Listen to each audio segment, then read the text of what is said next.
બધાને તમને મળી શકે જ્યારે ના જોયું હોય ત્યારે પણ. તો જે લોકો મને જોવાઈ રહ્યા છે, કૃષ્ણ કૃપાલયા પ્રભુજી, પરેશ શાહ પ્રભુજી, હરે કૃષ્ણ માટે દંડવત પ્રણામ. હરે કૃષ્ણ, સર્વે વૈષ્ણવોને મારા સાદર પ્રણામ. અંકિતા ચૌધરી માતાજી, બગોદરિયા લતા માતાજી, ભાવના માતાજી અને વેલુભા વાઘેલા પ્રભુજી, દક્ષા મકવાણા માતાજી, જે લોકો વિડીયો ઓફ કરીને પણ જોડાયા છે તે તમામનું પણ ખૂબ ખૂબ હૃદયપૂર્વકનું સ્વાગત છે. વેલકમ. આજે 6થો દિવસ છે અને મારા જે શિક્ષા ગુરુ છે ને અમને કહેતા હતા કે ભગવદ્ ગીતાના ક્લાસીસ છે ને આપણા 18 દિવસના ચાલે, બરાબર? અને 18 દિવસના અંદર જે 6 દિવસ સુધી આવી શકે ને, મતલબ કે આપણે જોયું ને ગઈકાલે ફર્સ્ટ ડે ના અંદર આપણું કેટલું 86 જેટલા લોકો હતા, બરાબર? અને 6થા દિવસે આવીને અત્યારે આપણે જોયું તો 27, બરાબર? ને હજી બધા લોકો લેટ આવશે તો ચાલો 30-35 આપણે ગણીએ. તો એટલા લોકો છે ને જે 6થા દિવસ સુધી કમ્પ્લીટ કરી દે ને, એ લોકો 18 દિવસ સુધી કમ્પ્લીટ કરે જ છે. હે ને? કારણ કે 6 દિવસ સુધી આવવા માટે પોતાને થોડીક મહેનત કરવી પડે છે. અને આજનો અધ્યાય પણ એવો છે કે આપણે આપણા મનને કેવી રીતે શું કરવાનું છે, આપણા મિત્ર બનાવવાનું છે. તો અહીંયા 6 દિવસ સુધી આ ક્લાસના અંદર બેસવા માટે, ક્લાસ અટેન્ડ કરવા માટે આપણે આપણા મન સાથે રોજ યુદ્ધ કરવું પડે. બાકી સાંજે 8 વાગ્યા હોય, ઉનાળાનો સમય હોય, બરાબર ને, બહાર જઈને આપણે કુલ્ફી ખાવાનું મન થાય, આઈસ્ક્રીમ ખાવાનું મન થાય, બધા સાથે ગપ્પા મારવાનું મન થાય, મૂવી જોવાનું મન થાય, એસીમાં બેસીને આપણે શું કરવાનું, મૂવી જોઈએ કે આ તે બધી એટલી બધી કરવાની બધી વસ્તુઓ છે, હે ને, જેનાથી આપણે અત્યારે આ સમયના અંદર આપણને ગમતું હોય, બરાબર ને. સાંજનો 8 વાગ્યાનો પ્રાઇમ ટાઈમ કે ક્યારે ઘરના બધા જ લોકો આ સમયે એક સાથે મળતા હોય તો બધાની સાથે વાતો કરીએ, આ તે બધું આપણને સારું લાગતું હોય. પરંતુ એ જ સેમ ટાઈમે તમે બધા જો છે એને એ લોકો શું કરે છે, અત્યારે ભગવદ્ ગીતાના આ ક્લાસ અટેન્ડ કરી રહ્યા છે. ભગવાનની સેવામાં તમે લોકો તમારો અમૂલ્ય, આપણે વધારામાં વધારે મૂલ્યવાન વસ્તુ શું છે આપણી પાસે, એ છે સમય. અને તમે શું કરી રહ્યા છો, એ ભગવાનને અર્પણ કરી રહ્યા છો, બરાબર ને. તો જે 6 દિવસ સુધી આવે છે ને, તો એ પોતાની જાતે મહેનત કરીને આવે છે. હવે અહીંયાથી બરાબર 7મા દિવસથી ભગવાન તમારો હાથ પકડશે. હવે તમે લોકો બધા ચેતી જજો, બરાબર ને. તમારે યાદ રાખવાનું છે કે હવેથી તમારો હાથ ભગવાને પકડી લીધો છે. હવે ભગવાન તમને પકડીને 18 અધ્યાય સુધી લઈ જશે. અને 18 અધ્યાય શું લેવલ 2 માં લઈ જશે, લેવલ 3, 4, 5 ભક્તિ શાસ્ત્રી. અત્યારે હું તમને જે ક્લાસ આપી રહ્યું છે ને, એવી રીતે કદાચ 1-2 વર્ષ પછી આમાંથી જ કોઈક મારી જેમ અહીંયા ગાડી તમારા અહીંયા હું અત્યારે જે બોલી રહ્યું છે ને, મારી જગ્યાએ તમે હશો, હે ને. તો એ શું કહેવાય, ગેરંટી છે, હે ને. તો એટલા માટે આપણે શું કરવાનું છે, પણ એના માટે ભગવાનમાં શ્રદ્ધા હશે, વિશ્વાસ હશે, તો એ અવશ્ય તમને હાથ પકડીને લઈ જશે. આજથી એવું વિચારી દો કે મારો હાથ ભાઈ ભારે લાગે છે. કેમ ભારે લાગે? ભગવાને પકડી લીધો છે, બરાબર. તો એટલા માટે આપણે અત્યારે મને જેટલા લોકો જોવાઈ રહ્યા છે, તમે લોકો ખૂબ ધન્યવાદને પાત્ર છો કે તમે 6 દિવસ સુધી જોડાઈ રહ્યા, પોતાના મનની સાથે યુદ્ધ કરીને તમે 8 વાગ્યે આ ક્લાસ જોઈન કર્યા છે, બરાબર. ચાલો તો આપણે આગળ વધીએ. યસ, નવા જે આવ્યા છે જ્યોત્સના રાઠોડ માતાજી, બીજું કોઈ આવ્યું છે નવું જેનો વિડીયો મને દેખાય છે ને, હું એ લોકોના નામ બોલી રહી છું. અને એવું નથી કે જે લોકો વિડીયો ઓફ કરીને જોડાય છે એ લોકોને મતલબ નથી સાંભળતા. એ કંઈક ને કંઈક કારણોસર એ લોકો વિડીયો નથી ચાલુ રાખતા, પણ એ લોકો સાંભળે છે, પણ એટલા જ ધન્યવાદને પાત્ર છે. પરંતુ એ બધાના નામ લેવા જાય તો આપણી 10 મિનિટ અત્યારે જતી રહે, બરાબર ને. એટલા માટે ચાલો આપણે આજના અધ્યાયથી શરૂઆત કરીએ. ઓકે, તો આજના અધ્યાયનું નામ શું છે? ધ્યાન યોગ, બરાબર. ધ્યાન યોગ. અત્યાર સુધી આપણે 5 અધ્યાય જોયા, બરાબર. એ 5 અધ્યાયના અંદર પહેલો હતો અર્જુનજીના 5 કારણો અને યુદ્ધ ન કરવા માટે. પછી અધ્યાય 2 થી આપણે ચાલુ કર્યું, ભગવાને એ લોકોને જે 5 કારણો હતા એ કારણોના એમને આન્સર આપ્યા બીજા અધ્યાયના અંદર, ગીતાનો સાર, બરાબર. એ ત્યાં આગળ બધું શોર્ટ ફોર્મમાં આપી દીધું. એના પછી ડિટેલમાં અર્જુનજીને જાણવાની ઈચ્છા થઈ, બરાબર. વિચારો કે એક યુદ્ધ ભૂમિ છે અને ત્યાં આગળ એક પોઈન્ટ ઉપર આ ઉભા છે, બરાબર. કોણ? ભગવાન શ્રી કૃષ્ણ અને અર્જુનજી. એક પોઈન્ટ છે આ બાજુ કે આ બાજુ. શું આ બાજુ? કે મારે યુદ્ધ કરવું કે યુદ્ધ ન કરવું. મતલબ કે યુદ્ધ કરવું એનો મતલબ શું છે કે શું કહેવાય કર્મ કરવું, ભગવાનની ભક્તિ કરવી, અને બીજું છે સંન્યાસ લઈ લેવો. શું કરવું મારે, કર્મ કરવું કે સંન્યાસ લઈ લેવો? આ બે જ જે પોઈન્ટ છે એના ઉપર અહીંયા ગાડી અર્જુનજી ઉભા છે, અને આ પોઈન્ટ ઉપર આપણે પણ બરાબર આપણા પણ જીવનના અંદર આપણે અહીંયા ગાડી જ ઉભા છીએ કે આપણે શું કરવું શું ન કરવું. દરેકે દરેક ક્ષણે ક્ષણે આપણને આ વિપદા આવે છે, બરાબર ને? તો અહીંયા ગાડી ભગવાન એમને ડિટેલમાં આપે છે 3જા અધ્યાયના અંદર કે તારે કર્મયોગ, બરાબર, કે કર્મ કર્યા વગર તો આપણે એક ક્ષણ પણ રહી શકતા નથી. એટલા માટે એમને ત્યાં આગળ કર્મ દ્વારા ભગવત પ્રાપ્તિ કેવી રીતે કરવાની છે ત્યાં આગળ એમને એ સમજાવે છે. એના પછી 4થો અધ્યાય આવે છે, એ આવે છે જ્ઞાન યોગ, બરાબર ને, કે આપણે કેવી રીતે જ્ઞાન દ્વારા મેળવી શકીએ. અને એના પછી 5મો અધ્યાય આવે છે કૃષ્ણ ભાવના યુક્ત કર્મ, બરાબર ને? તો અહીંયા ગાડી આપણને ભગવાને કીધું કે આપણે કઈ રીતે જ્ઞાનને, બરાબર, દિવ્ય જ્ઞાન જે છે, ભગવાન વિશેનું જ્ઞાન જે છે એને મેળવીને એને પ્લેટફોર્મ પર રાખી અને આપણે કેવી રીતે કર્મ કરી શકીએ કે જેનાથી આપણે આ કર્મના બંધનમાં બંધાઈશું નહીં, બરાબર ને? તો એ રીતે આપણે જયારે કર્મ કરીશું એને સાચો સંન્યાસી પણ ભગવાને કીધું છે, અને એ શું થશે, અવશ્ય ભગવાનને પ્રાપ્ત થશે, બરાબર ને? તો એવી રીતે અલગ અલગ સ્ટેપ છે જેનાથી આપણે ભગવાનને પ્રાપ્ત કરી શકીએ છીએ, બરાબર ને? તો આ જે છે ધ્યાન યોગ. તો આપણે આમ પેલા દિવસે ફર્સ્ટ ડે ના અંદર ઓરિએન્ટેશનના અંદર આપણે લીધું હતું કે ભગવદ્ ગીતાના ટોટલ 18 અધ્યાય છે, એને આપણે 3 ભાગમાં ડિવાઈડ કર્યા છે, બરાબર? કયા કયા 3 ભાગ હતા, કોણ કહેશે મને? ચાલો જવાબ આપો. ભગવદ્ ગીતામાં 3 ભાગમાં આપણે એને 18 અધ્યાયને વહેંચ્યા છે. કયા કયા 3 ભાગ છે? નૈના માતાજીનું હેન્ડ હરે રેઝ. કૃષ્ણ માતાજી. પ્રથમ અધ્યાય કર્મયોગ, 6 અધ્યાય.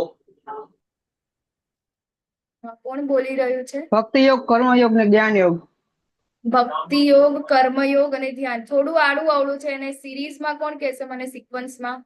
યસ, જયેન્દ્ર પ્રભુજી બોલો. હરે કૃષ્ણ. હરે કૃષ્ણ. હરે કૃષ્ણ માતાજી. પહેલા 6 અધ્યાય છે એ કર્મયોગ છે, બીજા 6 અધ્યાય ભક્તિ યોગ છે, અને ત્રીજા 6 અધ્યાય જ્ઞાન યોગ.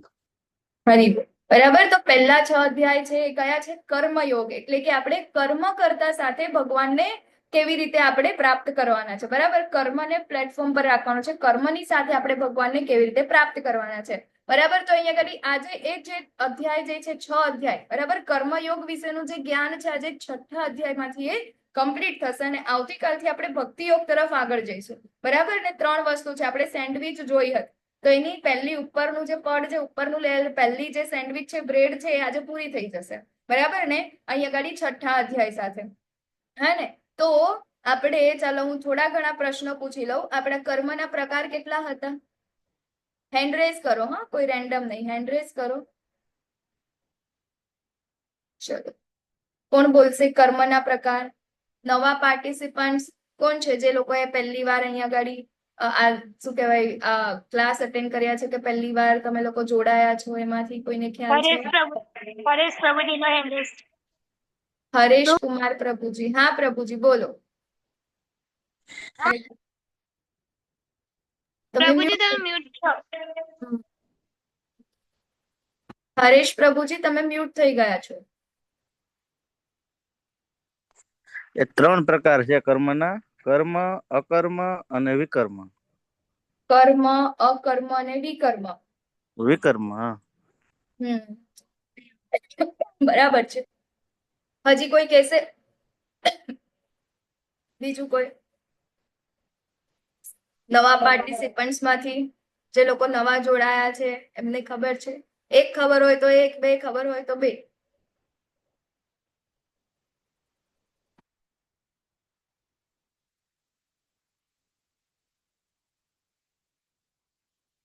અંકિતા ચૌધરી માતાજી, હરે કૃષ્ણ.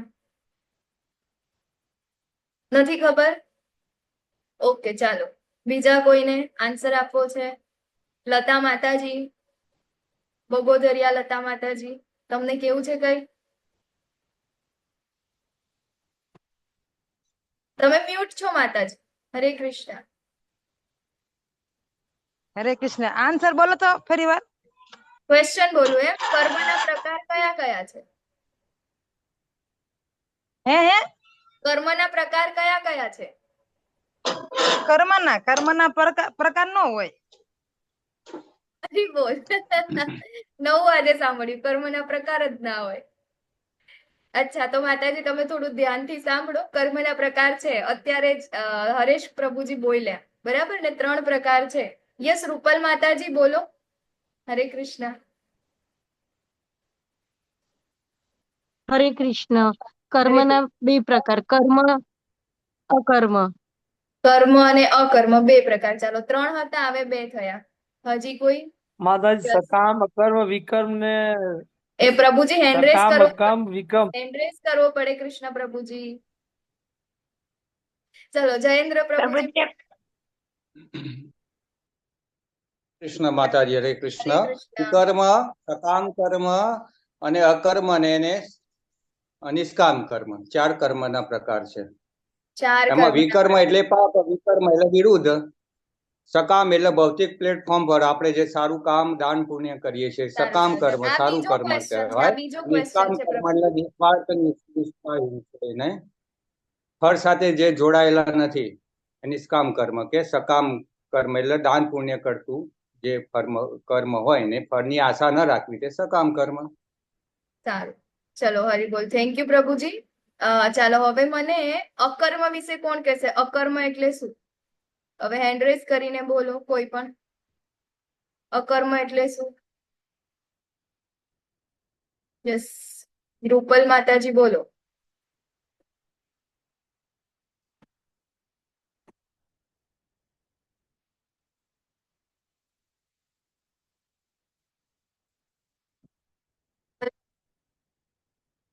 લૈના માતાજી, તમારો હેન્ડ રેઝ છે, બોલો. અકર્મ એટલે શું?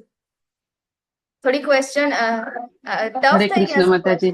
હરે કૃષ્ણ.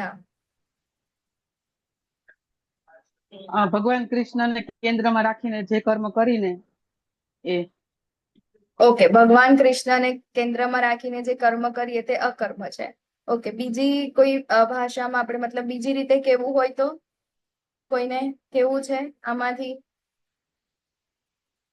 કોઈ પણ બોલી શકે છે.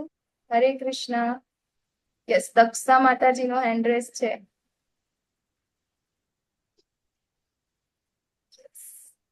દક્ષા માતાજી બોલો. ફળની આશા વગર કરી ફળની આશા વગર ફળની આશા વગર જે કર્મ કરીએ એ અકર્મ છે. અચ્છા, ફળની આશા વગર, તો એ તો નિષ્કામ કર્મ એટલે શું પછી? ગોટે ચડી ગયા આપણે બધા? થોડી એક્ઝામ ટફ થઈ ગઈ શું? દક્ષા માતાજી બોલો. હરે કૃષ્ણ.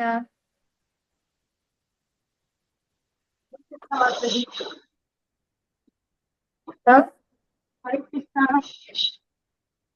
હરે કૃષ્ણ માતાજી બોલો.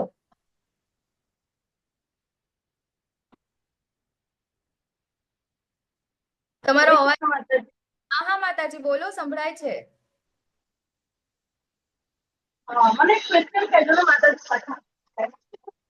પ્રશ્ન એ હતો અકર્મ એટલે શું? અકર્મ એટલે કે જે કર્મ આપણે કરીએ છીએ એનું આપણે શું કહેવાય, કોઈ ફળ મળશે કે નહીં મળે, અને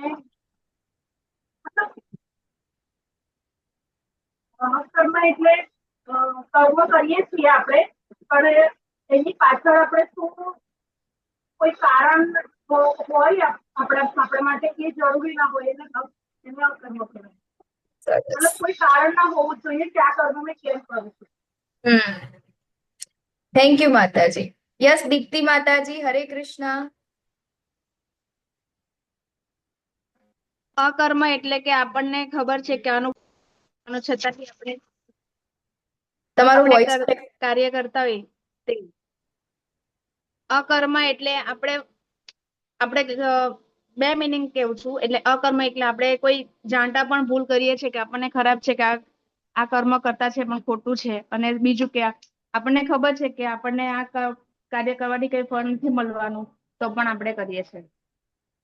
ઓકે, ચાલો, તમે બધા જ સાચા છો. ઓકે, તમે લોકો હેન્ડ ડાઉન કરજો. જયેન્દ્ર પ્રભુજી, તમારે કઈ કેવું છે? હરે કૃષ્ણ માતાજી. અકર્મ એટલે ભક્તિ પ્રવૃત્તિ, જેના માટે કોઈ પ્રતિક્રિયા છે જ નહીં, બધું ભગવાન માટે જ કામ કરીએ તેને અકર્મ કહેવાય. હરી બરાબર કૃષ્ણ કે ભાવનામૃત કર્મ. કૃષ્ણ ભાવના યુક્ત કૃષ્ણ કર્મ માટે કરેલું કાર્ય એ કર્મ હા. કહેવાય. જેમાં કે જેની જેમાં સેન્ટરમાં ભગવાન કૃષ્ણ હોય. હરી બોલ. તમે બધાના જવાબ સાચા છે. ખૂબ ખૂબ ધન્યવાદ તમારા બધાનો કે તમે લોકોએ પાર્ટિસિપેટ કર્યું ક્વિઝના અંદર અને બધાના જવાબ સાચા છે, કોઈના જવાબ ખોટા નથી. બરાબર. તો આપણે જોઈએ અકર્મ એટલે કે એની કોઈ પ્રતિક્રિયા નથી. બરાબર ને એના અંદર આપણને એ કર્મથી આપણે બંધાતા નથી. હા ને, એક માત્ર ને માત્ર ભગવાન માટે કરેલું કાર્ય છે. બરાબર ને. તો એ છે કેવું છે, અકર્મ છે કે જેના કારણે થઈને આપણે બંધાતા નથી. બાકીના આપણા જે કર્મના પ્રકારો જે છે, સકામ કર્મ છે, નિષ્કામ કર્મ છે, વિકર્મ છે, આ બધાથી આપણે કર્મના બંધનમાં બંધાઈએ છીએ. બરાબર. આ પાક્કું છે. અને જ્યારે કર્મના બંધનમાં આપણે જ્યારે બંધાઈએ છીએ ત્યારે આપણે ફરીથી ને ફરીથી આ જે ભૌતિક જગત છે એના અંદર જન્મ લેવો પડે છે. એ પાક્કું છે. અને ગઈકાલે આપણે જોયું કે આપણે આ ભૌતિક જગતના અંદર એટલે કે આ બ્રહ્માંડના જે 14 લોકો છે ત્યાં આગળ ઉપર નીચે નથી થવાનું. આપણે એનાથી બહાર જવાનું છે. અને કોની પાસે જવાનું છે? તો આપણે ભગવત ધામમાં જવાનું છે કે ત્યાં આગાડી કોઈ દુઃખ નથી. આ જે જગત છે કેવું છે, દુઃખાલય છે. બરાબર. પરંતુ ત્યાં આગાડી કોઈ દુઃખ નથી. આપણી ઇન્દ્રિયો પણ કેવી છે? બધી તૃપ્ત છે. અહીંયા આગાડી કેવી છે? અતૃપ્ત છે. એટલા માટે આપણો ધ્યેય શું હોવો જોઈએ? ભગવાનની સેવા કરવાનો, ભગવાનને પ્રસન્ન કરવાનો. બરાબર ને. તો એ શું થશે? આપણે જ્યારે ભગવાનની સેવા માટેનું કામ કરીશું, ભગવાનને પ્રસન્નતા માટે કામ કરીશું, તો એ બધા કર્મ કેવા થઈ જશે? આપણા અકર્મ થઈ જશે. બરાબર ને. તો હવે આપણે આગળ જોઈએ તો આપણે અલગ અલગ કર્મ આપણે જોયા. બરાબર. અને કર્મ દ્વારા આપણે ભગવાનને પ્રાપ્ત કેવી રીતે કરવાનું છે એ જોઈએ.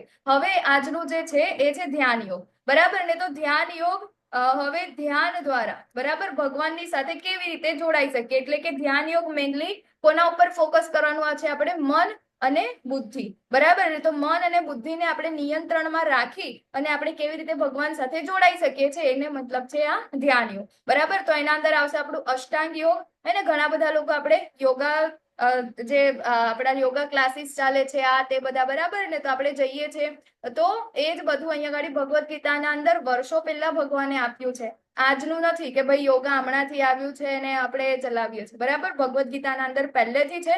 અષ્ટાંગ યોગના તબક્કા કયા કયા છે, મનને કાબુમાં રાખવાની શા માટે જરૂર પડે છે, પછી અસફળ યોગી જે છે તેને ભક્તિ કરી છે અને પછી ભગવાનને પ્રાપ્ત કરવાની એને ઈચ્છા કરી છે, એના ઉપર કાર્ય કર્યા છે, પરંતુ વચ્ચેથી ફરીથી પદભ્રષ્ટ થઈ જાય તો એનું શું ગંતવ્ય થાય છે. અને છેલ્લે ભક્તિ યોગી એ કેમ સર્વોચ્ચ યોગી છે એ આપણે જોઈશું. બરાબર. તો આના અંદર યોગનો સાચો અર્થ શું છે? તમે લોકો મને કહેજો. યોગનો સાચો અર્થ શું છે? કોણ કહેશે મને? યોગ એટલે શું? 1 2 3 4 જે લોકોના હેન્ડ રેસ થાય છે એમના જ થાય છે. બીજા બધા આ તો નોર્મલ વસ્તુ છે ને, તો એકદમ સાદો પ્રશ્ન છે. યોગ એટલે શું? યોગા એટલે શું? અંકિતા માતાજી બોલો. આત્માનું પરમાત્મા સાથેનું મિલન. હરી બોલ. આત્માનું પરમાત્મા સાથે મિલન. બરાબર. તો તમે લોકો બધા અહીંયા આપણા ચેટ બોક્સ ના અંદર પણ તમે લોકો જવાબ આપો. બરાબર. કે આત્માનું પરમાત્મા સાથેનું મિલન. આપણને ખબર છે કે આપણે શરીર નથી, આપણે આત્મા છીએ અને આપણે આત્માને શું કરવાનું છે? કોની સેવામાં લગાડવાનું છે? પરમાત્માની, ભગવાનની સેવામાં લગાડવાનું છે અને એમની સાથે જોડાવાનું છે. બરાબર. યોગ એ યુજ ધાતુનો શબ્દ છે, એનો મતલબ થાય છે જોડાવું. બરાબર. તો કોને જોડવું? તો આત્માને પરમાત્મા સાથે જોડવું. એને આપણે શું કહીએ છીએ? યોગા કહીએ છીએ અથવા તો યોગ કહીએ છીએ. તો અહીંયા આગળ આપણને આ જે પિક્ચરના અંદર તમને જોવાય છે આ લોકો પણ યોગા કરી રહ્યા છે. તો શું આને યોગા કહી શકાય? તમારે બધાએ આ જે સ્લાઇડો જે છે એના અંદર આવશે. બરાબર. તો એના અંદર આ સ્લાઇડોને જોઈને તમારે અંદર જે પ્રશ્ન પૂછેલા છે ને એના જવાબ તમારે ચેટ બોક્સમાં લખવાના છે. બરાબર. એ છેલ્લે આપણે જોઈશું કોને કોને જવાબ લખ્યા છે શું લખ્યા છે. બરાબર. તો અહીંયા આગળ આ છે બિયર યોગા. બરાબર. પછી આપણે આગળ જોઈએ આ ગોટ યોગા, એટલે કે બકરીને ઉપર રાખીને યોગા કરવામાં આવે. આના અંદર એ ખબર ના પડે કે આ બકરી યોગા કરી રહી છે કે આ પેલા બેન યોગા કરી રહ્યા છે. બરાબર. પરંતુ એ કંઈક તો કરી રહ્યા છે અને એ લોકો આને નામ આપે છે ગોટ યોગા. બરાબર. પછી આ છે ચેર યોગા. હે ને, કે ઓફિસમાં બેઠા બેઠા આપણે શું કે આખો દિવસ સેડેન્ટરી લાઈફ થઈ જાય, બેસીને કામ કરવું પડે, તો શેના માટે? તો સ્વાસ્થ્યને સારું રાખવા માટે લોકો આવી રીતે ચેર યોગા કરે, બરાબર. તો અલગ અલગ રીતે ઘણા બધા યોગા છે. પ્રેગ્નન્સી માટેના યોગા છે, વેટ લોસ માટેના યોગા છે, બરાબર. ડાન્સિંગ યોગા છે, કેટલા બધા જાત જાતના અને ભાત પ્રકારના યોગા છે, બરાબર. અને ફિઝિકલ હેલ્થ, મેન્ટલ હેલ્થ બધા માટે યોગા છે. અને આપણે જોયું રીતે કે આપણા એન્શિયન્ટ, બરાબર, આપણી હિસ્ટ્રી જોઈએ તો એના અંદર પણ ધ્યાન દ્વારા હે ને હજારો વર્ષો સુધી લોકોએ તપશ્ચર્યા કરી અને બધા દેવી દેવતાઓને પણ પ્રસન્ન કર્યા છે, બરાબર. જેવી રીતે આપણને આ ફોટોના અંદર પહેલો ફોટો છે એના અંદર આપણને જોવાય, બરાબર. બ્રહ્માજીને પ્રસન્ન કર્યા હતા. કોણ છે આ ફોટામાં? કોઈને ખ્યાલ છે કોનો ફોટો છે આ? છે કોઈ જૂના પાર્ટિસિપન્ટ જેમને ખબર હોય? હિરણ્યકશિપુ, બરાબર. કે જેમને આટલા વર્ષો સુધી, હજારો વર્ષો સુધી તપસ્યા કરી, બરાબર. પોતાના મનને કેન્દ્રિત કર્યું અને કોને પ્રસન્ન કર્યા? બ્રહ્માજીને પ્રસન્ન કર્યા, બરાબર. ને તો આપણે જોઈએ તો એના શરીરના અંદરથી રાફડા 33,000 વર્ષ સુધી તપસ્યા કરી. હા, 33,000 વર્ષની તપસ્યા કરી એક અંગૂઠા 33, ઉપર ઉભા રહીને. હા, એક અંગૂઠા ઉપર ઉભા રહીને 1000 વર્ષ ની એમને તપસ્યા કરી, બરાબર. એના અંદરથી શરીરમાંથી ઝાડ પણ ઉગી નીકળ્યા, રાફડા ફાટી નીકળ્યા, અને બધું થઈ ગયું. તેમ છતાં એ ટસના મસ ના થયા, બરાબર. ભગવાનના અંદર તો પણ એ વિચલિત ના થયા અને શું કર્યું? પોતે જે ઈચ્છા હતી એ પૂર્ણ કરવા માટે એમને યોગા કર્યા. તો હવે ખરેખર યોગાનો અર્થ શું છે? ખરેખર આના માટે યોગા કરવા જોઈએ. અત્યારે આપણે ઘણા બધા પ્રકારના યોગા જોઈ રહ્યા છે. તો ખરેખર એ યોગા આપણે મતલબ એનો મતલબ થાય છે કે આત્માનું પરમાત્મા સાથેનું મિલન અહીંયા આગળ થાય છે, એ આપણે જોવાનું રહ્યું, બરાબર. તો ભગવાન અહીંયા આગળ આપણને અષ્ટાંગ યોગ વિશે જણાવે છે. ભગવાન કહે છે કે જે મનુષ્ય પોતાના કર્મના ફળ પ્રતિ અનાસક્ત છે અને જે પોતાના કર્તવ્ય અનુસાર કર્મ કરે છે તે સંન્યાસી છે, તથા તે જ સાચો યોગી પણ છે. એ નહીં કે જે અગ્નિ પ્રગટાવતો નથી અને કર્તવ્ય કર્મ કરતો નથી, બરાબર. તો આટલા બધા આપણે જે યોગા જોયા, એ યોગાના અંદર લોકો શું કરે છે કે એક બાજુ આગ ઓલવવાનો પ્રયાસ કરે, એટલે કે આગ ઓલવવા માટે આપણે શું કરીએ? પાણી નાખીએ, અને બીજી બાજુ શું કરે છે? એ જ આગને માચીસ વડે સળગાવે છે. તો આનાથી કોઈ ફાયદો થવાનો છે? નથી થવાનો. કેમ? કારણ કે એ લોકો જે કાંઈ પણ યોગા કરી રહ્યા છે શેના માટે કરી રહ્યા છે? Yoga for weight loss. તો શેના માટે વેટ લોસ કરી રહ્યા છે? વેટ લોસ શેના માટે? સુંદર દેખાવા માટે, બરાબર. તો આના અંદર કઈ પણ વસ્તુ છે, જેટલા પણ યોગા છે, કંઈક ને કંઈક મેળવવાની એની પ્રવૃત્તિ છે. અને પરમાત્મા સાથેનું જોડાણ, એનો મતલબ શું છે? પરમાત્માની સેવા કરવી, બરાબર ને. તો એ છે આપણો અલ્ટિમેટ ધ્યેય છે. પરંતુ અહીંયા આગળ આ જેટલા પણ ધ્યેય જે છે એ કેવા છે? ભૌતિક દ્રષ્ટિએ છે.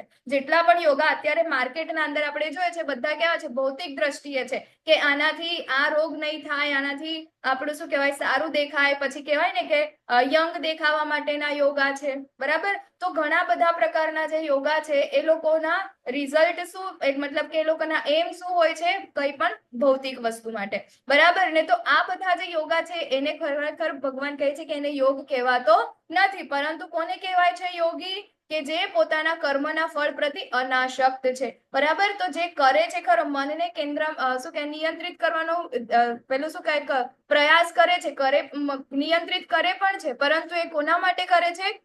ભગવાન માટે કરે છે, બરાબર. ભગવાનની સેવા માટે કરે છે. એટલે કે છે એના ફળ પ્રતિ અનાસક્ત છે અને પોતાના કર્તવ્ય અનુસાર કર્મ કરે છે. એવું નથી કે આપણે ઘર બાર છોડીને, બરાબર, ઘરના અંદર આપણે કેટલા બધા વ્યક્તિઓ રહેતા હોય, ત્યારે બધા ગૃહસ્થ છે, ગૃહસ્થના પાસે કેટલી બધી જવાબદારીઓ છે, તો એ જવાબદારીને મૂકી અને આપણે શું કરીએ છીએ? બહાર જતા રહીએ છીએ, બરાબર ને. અત્યારે જ કુંભ મેળાના અંદર કેટલા બધા એવા આપણને બાબા, IIT બાબા અને કેટલા બધા આપણને જોવા મળ્યા, બરાબર. કે જે લોકો શું કર્યું છે? બધું એક બાજુ મૂકી ભૌતિક પ્લેટફોર્મ ઉપર જેટલી કઈ પણ ઇન્દ્રિય તૃપ્તિની વસ્તુઓ જે છે એ બધાને શું માને છે? થોડું જ્ઞાન આવી ગયું. શું જ્ઞાન આવી ગયું? કે હું શરીર નથી, હું આત્મા છું, બરાબર. એટલે આ બધી વસ્તુઓ તો કેવી છે? વ્યર્થ છે. એટલે એ કાઢી અને શું કરે છે? પોતાની આત્માને બ્રહ્મમાં લીન થવાની એ લોકો શું કરે છે? ત્યાં ટ્રાય કરે છે. કે અલ્ટિમેટ ધ્યેય તો આ જ છે. અને આપણે જોયું તું બ્રહ્મ એટલે શું? એ જસ્ટ ભગવાન પાસેથી નીકળતી એક જ્યોતિ છે, અને ત્યાં આગળ જવાનો એ લોકો ટ્રાય કરે છે, બરાબર. તો આ બધું શું થઈ ગયું? પોતાના માટે સ્વાર્થી પ્રક્રિયા છે.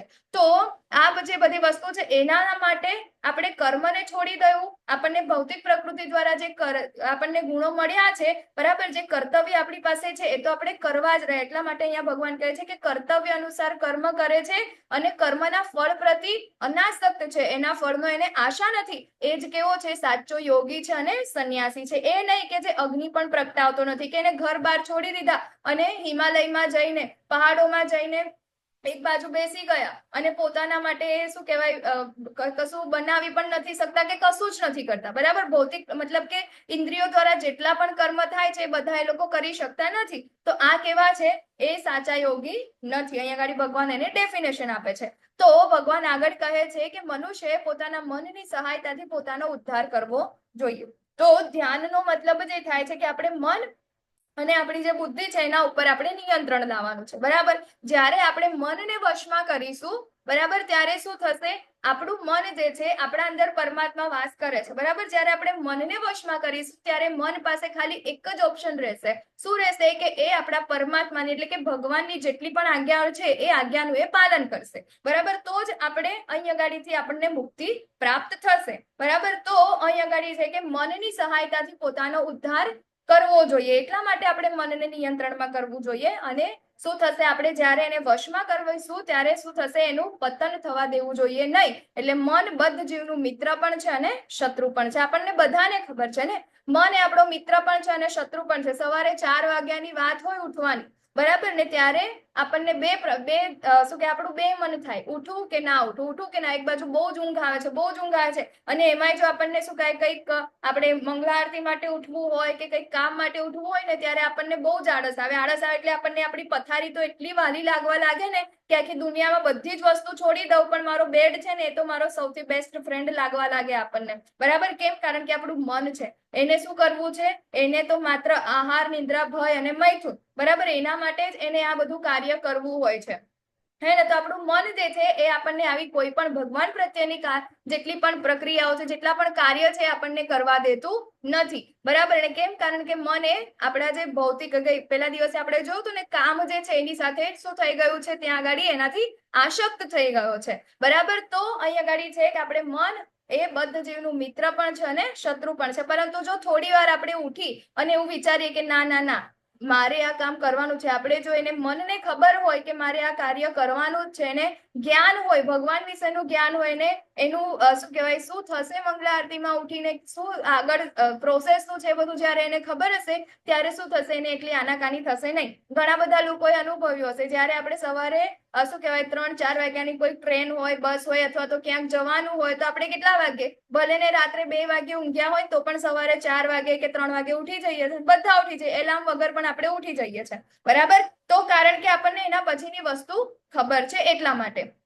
પરંતુ અહીં અગાડી આપણને જે નોર્મલ, ઘણા બધા લોકોને એવા જોયા છે કે જે સવારમાં વહેલા ઉઠવા માટે શું કરે છે? ક્લાસીસ કરે છે. 5 વાગે ને 5 AM ક્લબ જેવું ચાલે છે, 5 AM ક્લબ વાળું, બરાબર. પૈસા ભરી અને એ ક્લબ જોઈન કરે છે, 1 મહિનાનું ચાલે છે. 1 મહિના પછી એ જ વ્યક્તિ 5 વાગે ઉઠે તો છે, પરંતુ પછી શું થાય છે? મહિના પછી પાછા 10 વાગે ઉઠવાનું ચાલુ કરી દે છે, બરાબર. હા, મહિના સુધી તેવું લાગે, હા બહુ સારું લાગે છે, બહુ સારું લાગે છે, પણ પછી જેવા હતા ત્યાં ને ત્યાં. એ શેના કારણે? કારણ કે એનું મન કેવું છે? એ નિયંત્રણમાં રહેતું નથી, એટલા માટે, બરાબર. ને આપણે જે કાંઈ પણ કરીએ છીએ, આપણું મન શા માટે નિયંત્રણમાં રહેતું? આપણને બધી ઈચ્છાઓ છે, બધી વસ્તુઓ ભોગવવાની, બરાબર ને. તો આપણને ચૈતન્ય મહાપ્રભુ જે છે, બરાબર, તો એ ચૈતન્ય મહાપ્રભુ શું કહે છે કે ન ધનમ ન જનમ ન સુંદરીમ કવિતામ બા જગદીશ કામય મમ જન્મનીશ્વરે ભક્તાર ભક્તિ હેતુ કીતોય. એટલે કે મને આ જન્મના અંદર, બરાબર, કે મને કોઈ શું કહેવાય, સ્ત્રી નથી જોઈતી, મને કોઈ સંપત્તિ નથી જોઈતી, કે મને જન એટલે કે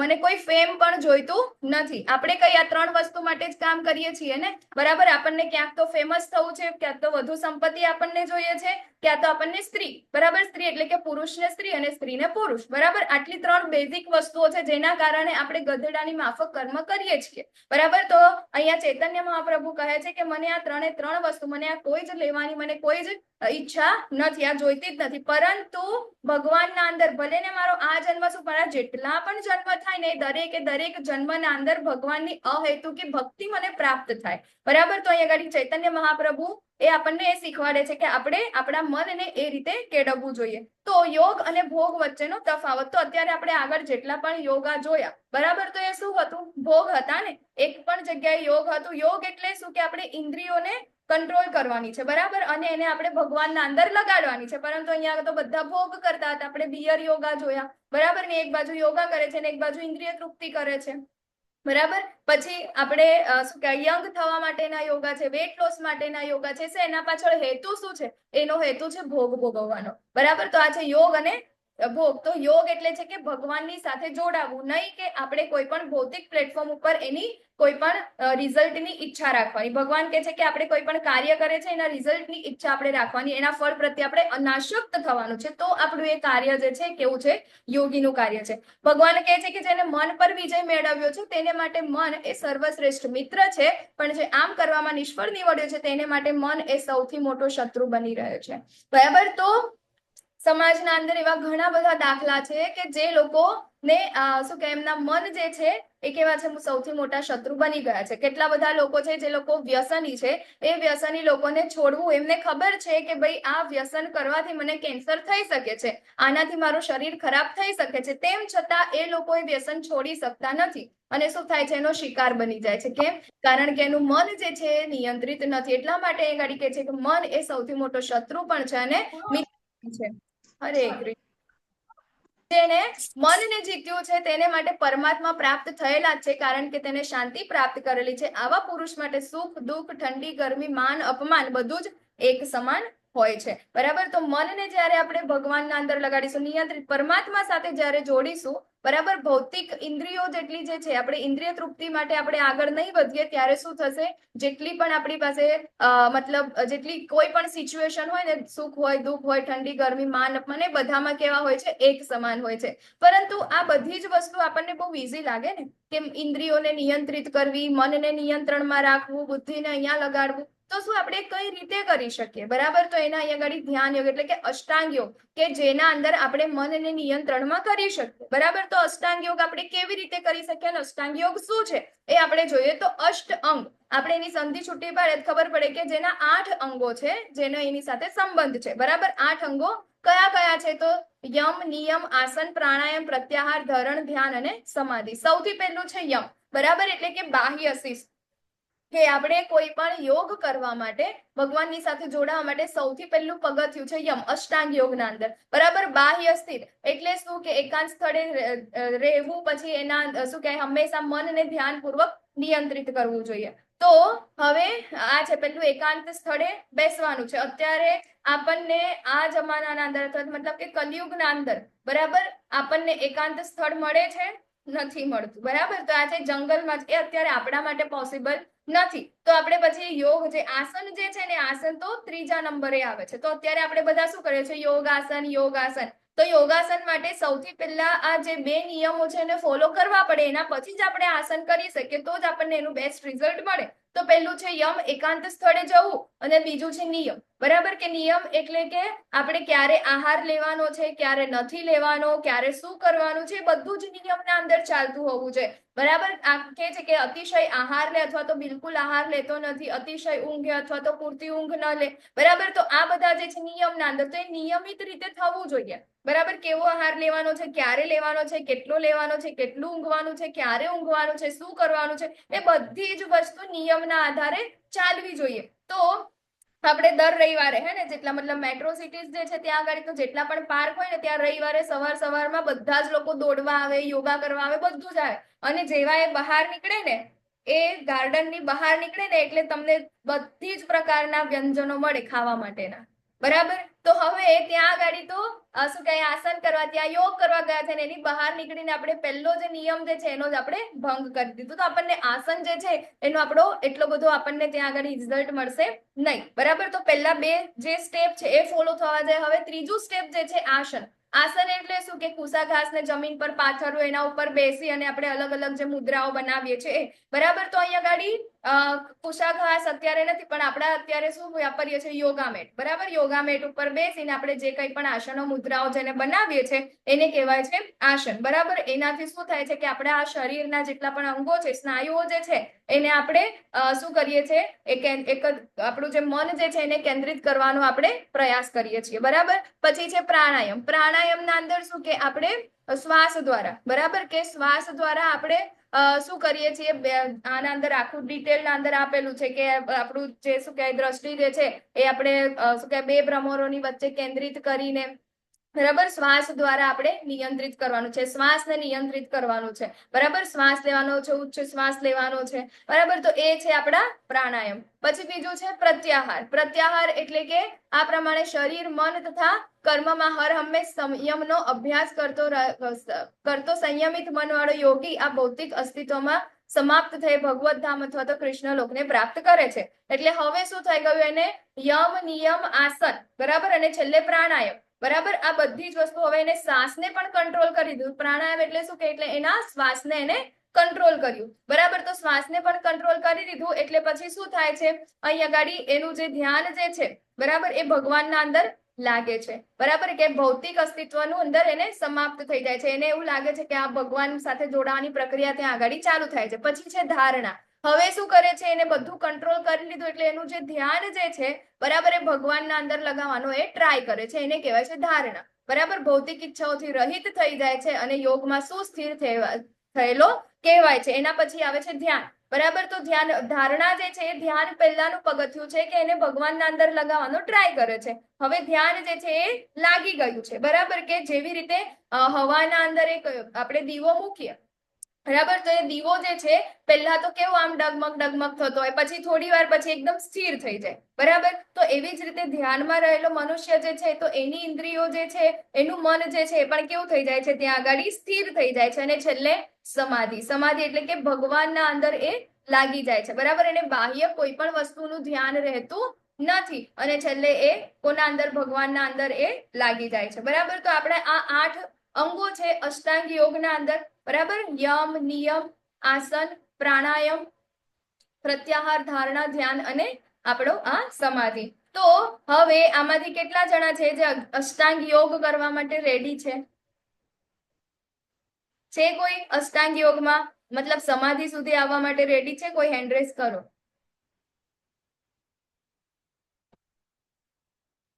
નહીં આવે?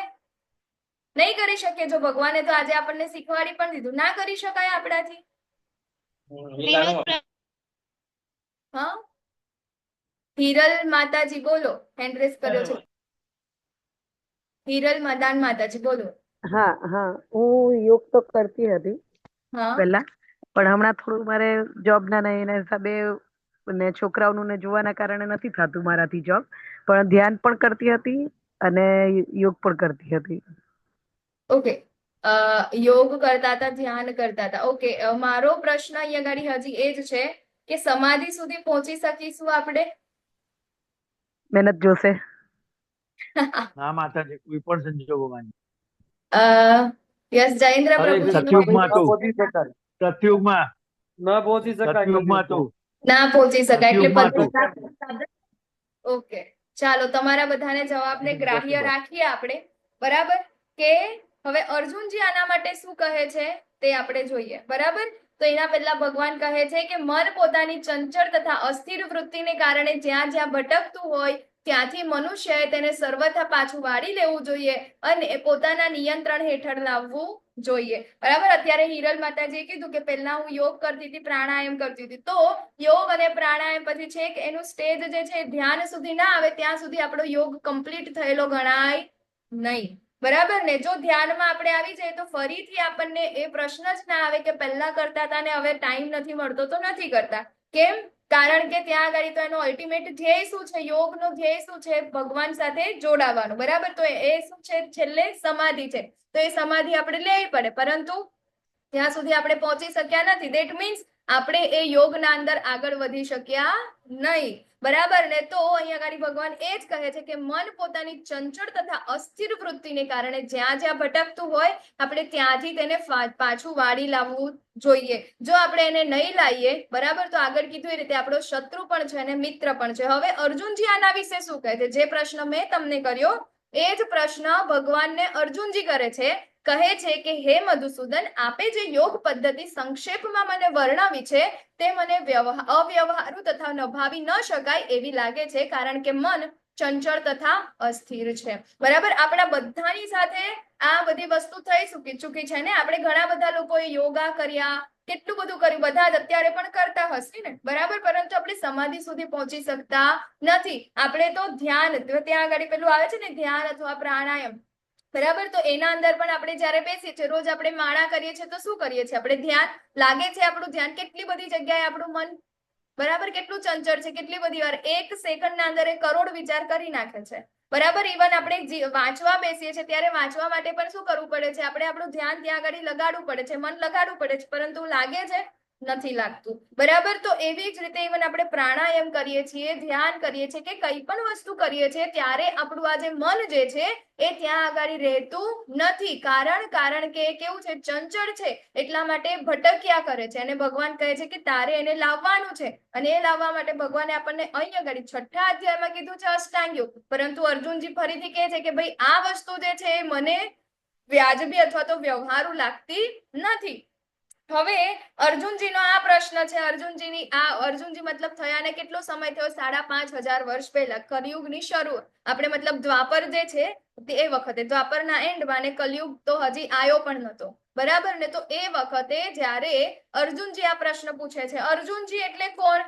કે અર્જુનજી આપણે આગળ જોઈએ હે ને, તો કે જેને પાણીના અંદર માછલીનું પ્રતિબિંબ જોઈને એને ત્યાં આગળ નિશાન બનાવ્યું હતું, પક્ષીની માત્ર આંખ જોઈને એને નિશાન બનાવ્યું હતું, અને એની સાથે જે યોગીઓના યોગી છે જે શિવજી, બરાબર ને, શિવજી સાથે યુદ્ધ કરીને શિવજી જયારે એમને ઉપર પ્રસન્ન થયા ત્યારે એમને પશુપતાસ્ત્ર આપ્યું. પછી બીજું નર અને નારાયણ, બરાબર, કે જે હજારો વર્ષોથી ધ્યાનમાં બેઠા છે, અને જયારે કોઈ બી વ્યક્તિ અહીંયા આગળ ધ્યાનમાં બેઠા હોય ને, ભગવાન વિશેનું કંઈ પણ કરે ને, એટલે ઇન્દ્રની ત્યાં આગળ પોસ્ટ છે ને હલવા લાગે. ઇન્દ્ર ટેન્શનમાં આવી જાય કે આટલું બધું ધ્યાન કરીને અહીંયા આગળ સ્વર્ગના રાજા બની જશે તો, એટલે એ શું કરે છે? ત્યાંથી બધી અપ્સરાઓને મોકલે છે આ લોકોનું ધ્યાન ભંગ કરવા માટે. ત્યારે અહીંયા આગળ ભગવાન પોતે શું કરે છે? એક નવી એટલી સુંદર, એ ત્યાં આગળ સ્વર્ગમાં આજ સુધી જોઈ નથી ને એવી અપ્સરાનું ત્યાં આગળ એ શું કહે, પોતાના યોગ બળેથી ત્યાં આગળ એનું પ્રાકટ્ય કરે છે, બરાબર ને? એ અપ્સરા કઈ તો ઉર્વશી, હે ને? તો એને એટલે ઇન્દ્ર એ જોવે છે ત્યારે એને ખબર પડે કે ભાઈ આ તો ખોટી જગ્યાએ પંગો લેવાય ગયો, બરાબર. તો ભગવાન જે છે નર નારાયણના સ્વરૂપના અંદર આવે છે, તો એ નર જે છે નારાયણની સાથે એ કોણ છે? અર્જુનજી છે, બરાબર, એમનો અવતાર છે. તો એવા જે છે કે જે હજારો વર્ષોથી ત્યાં આગળ સાધના કરે છે, ધ્યાન કરે છે, એ વ્યક્તિ માટે અત્યારે આપણને શું કહી રહ્યા છે? કે આ વસ્તુ મારા માટે કેવી છે? અયોગ્ય છે, મારાથી શું કહેવાય, વ્યવહારુ નથી લાગતી મને, કે આ હું નભાવી શકું. તો આપણા માટે તો ક્યાં એ પોસિબલ થશે? બરાબર, ઇમ્પોસિબલ જેવી વાત છે કે આપણા માટે ના થશે. અને એ પણ ક્યારે છે? આ તો દ્વાપર યુગની વાત છે જ્યારે અર્જુનજી આ કીધું હતું, અને આપણે તો કલિયુગના માણસો છે. કલિયુગના અંદર તો આપણું 1 સેકન્ડના અંદર આપણું મન કેટલી બધી જગ્યાએ જતું રહે છે, બરાબર. તો એટલા માટે કળિયુગના અંદર અષ્ટાંગ યોગનો અભ્યાસ કરવો એ બહુ મુશ્કેલ છે, બરાબર, કારણ કે આપણે કોઈ પણ નિયમને ફોલો કરી શકતા નથી. આપણું મન જે છે બહુ ચંચળ છે. ઇવન આપણે ટ્રાય પણ કરીએ ને તેમ છતાં આપણી આજુબાજુ ઘણી બધી વસ્તુ એવી આવે. તમે લોકો શું કહે, માર્ક કર્યું હશે, બરાબર, કે આપણે થોડીક વાર ખાલી માળા કરવા બેસીએ અથવા તો ખાલી શાંતિથી કંઈક વિચારવા બેસે, ત્યાં આગળ મોબાઈલના અંદર નોટિફિકેશન વાગે છે, ઘરમાં કોઈક બોલાવા આવે છે,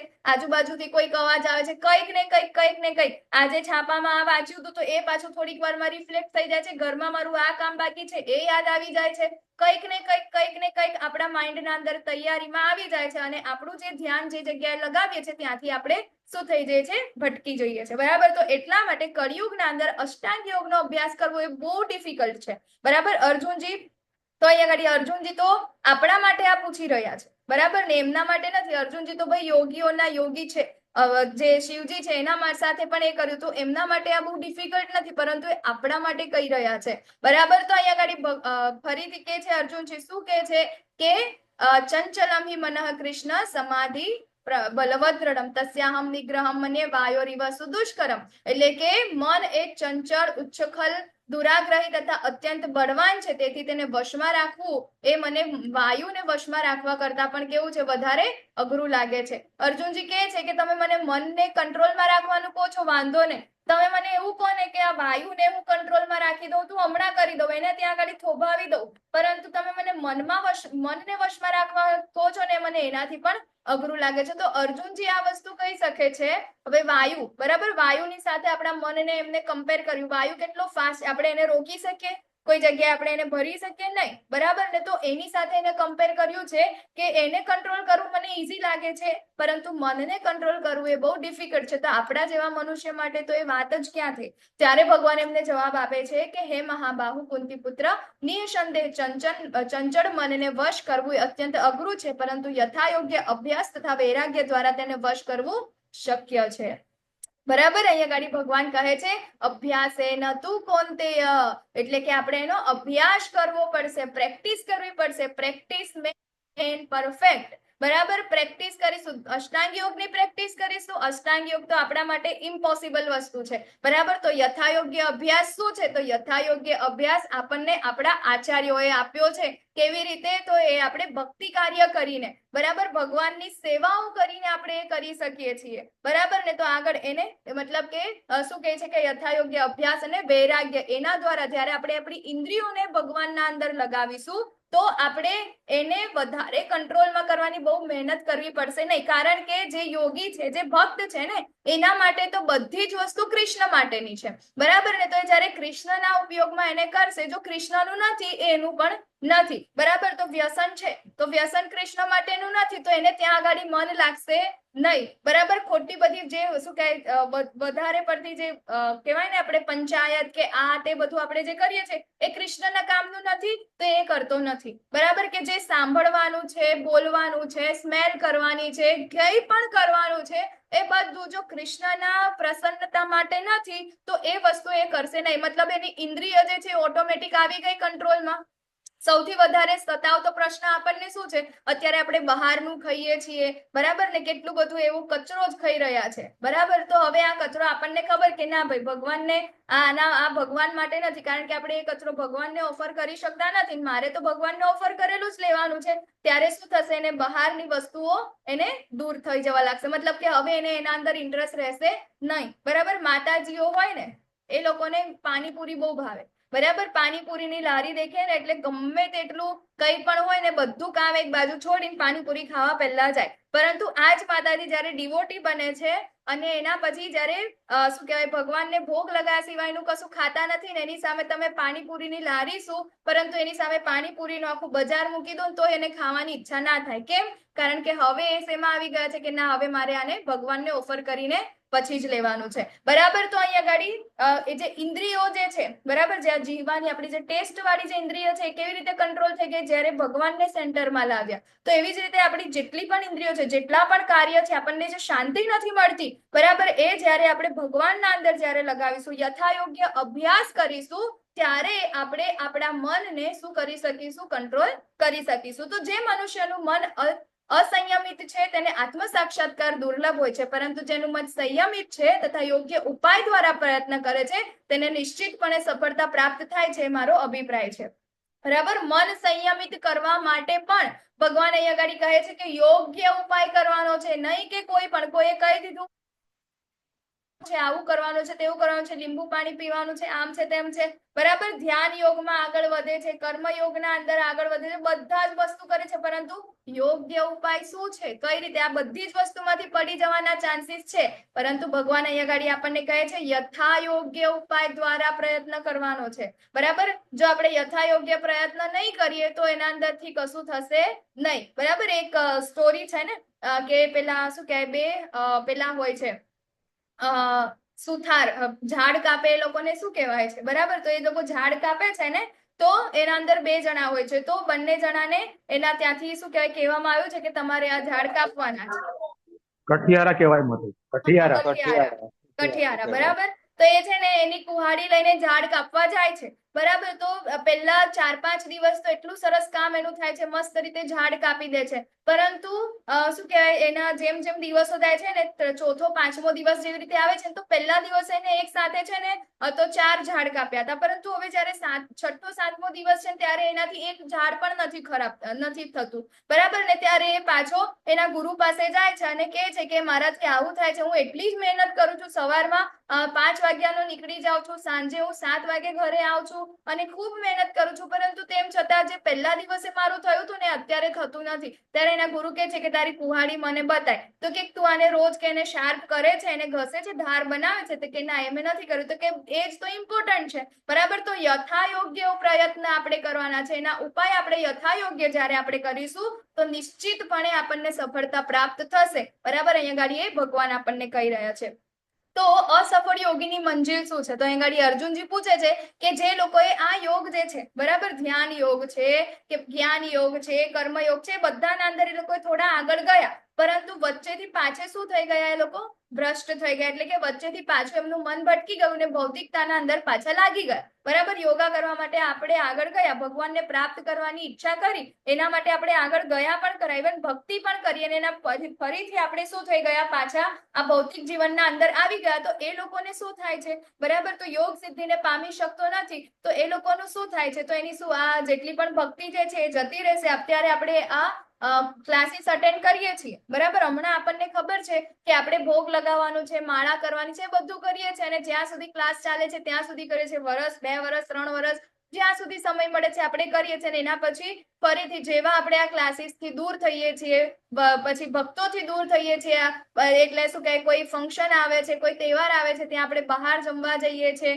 મૂવી જોવા જઈએ છીએ, કે બધા લોકોની સાથે આપણે રહી જઈએ, ત્યારે આ બધી જ વસ્તુ આપણે ભૂલી જઈએ કે મારે ખરેખર શું કરવાનું હતું, મન પાછું ત્યાં લાગી જાય છે, બરાબર, માયાદેવીની સેવામાં લાગી જાય. ત્યારે હવે આ વ્યક્તિઓનું શું થાય છે કે જેને આગળ તમને પ્રાપ્ત કરવાના પ્રયત્નો તો કર્યા, પરંતુ હવે ત્યાં સુધી એ પહોંચી શક્યા નહીં, તો અસફળ જે યોગી છે એ લોકોનું મંજિલ છે, એ લોકોનું ગંતવ્ય શું છે, તો અહીંયા આગળ ભગવાન કહે છે કે અસફળ યોગી પુણ્યાત્મા લોકોના લોકમાં અનેક વર્ષો સુધી સુખ ભોગવ્યા પછી સદાચારી લોકોના અથવા તો ગર્ભ શ્રીમંત લોકોના કુળમાં એ લોકો જન્મ પ્રાપ્ત કરે છે. તો અહીંયા આગળ ભગવાન કહે છે કે ભક્તિ આપણી ક્યારેય શું કહેવાય વેસ્ટ જતી નથી. આપણે કોઈ પણ ભૌતિક દ્રષ્ટિ પર જે કાંઈ પણ કામ કરીએ ને, જેમ કે કોઈ ડોક્ટર હોય તો ડોક્ટર જ્યારે એનું મૃત્યુ થાય ને, તો અત્યારે એને જેટલી ડિગ્રીઓ ભરે ને, એને MD જેટલી ડિગ્રીઓ મેળવી હોય ને, તો જ્યારે અહીંયા આગળ એનો જન્મ પૂરો થાય ને બીજો જન્મ એને મળે છે ને મૃત્યુ, તો ત્યાં આગળ એને નર્સ એવું નહીં કહેશે કે કોંગ્રેચ્યુલેશન્સ, તમારા ઘરે ડોક્ટરનો જન્મ થયો છે, બરાબર. એ વખતે એને એવું એ જે અત્યારે આ જન્મમાં જે ડોક્ટર હતો એનું કઈ જ જ્ઞાન નહીં હોય, પરંતુ જેને એ જન્મના અંદર જેને ભક્તિ કરી હશે ને, તો એ ભક્તિ ત્યાંથી કેરી ફોરવર્ડ થશે, બરાબર. તો એ જ ભક્તિ એને આગળ ત્યાંથી જ્યારે અહીંયા આગળ શું કહેવાય 10 એના ઉપર આવીને બંધ થઈ ગયો છે ને 10 ના આંકડા ઉપર, તો ત્યાં આગળ ભક્તિ એની 11 થી ચાલુ થશે, નહીં કે 1 નંબરથી, બરાબર. પરંતુ એને બીજા જન્મમાં ડોક્ટર બનવું હશે તો એને ફરીથી ચાલુ કરવું પડશે, ડોક્ટર બનવું પહેલા ધોરણથી એને એડમિશન લેવું પડશે. તો એવી જ રીતે અહીંયા આગળ જેની ભક્તિ અધૂરી રહી જાય છે એ લોકોને ભગવાન કહે છે કે પુણ્યાત્મા લોકોના લોકમાં અનેક વર્ષો સુધી ત્યાં આગળ સુખ ભોગવે છે, બરાબર, સ્વર્ગના અંદર જાય છે, પછી ત્યાંથી જેવું આ પૂરું થાય છે એવા કેવા સદાચારી લોકોના અંદર, બરાબર, ગર્ભ શ્રીમંત લોકોના અંદર એ લોકોનો શું થાય છે, જન્મ થાય છે, કે જ્યાંથી એ પોતાની ભક્તિને આગળ વધાવી શકે.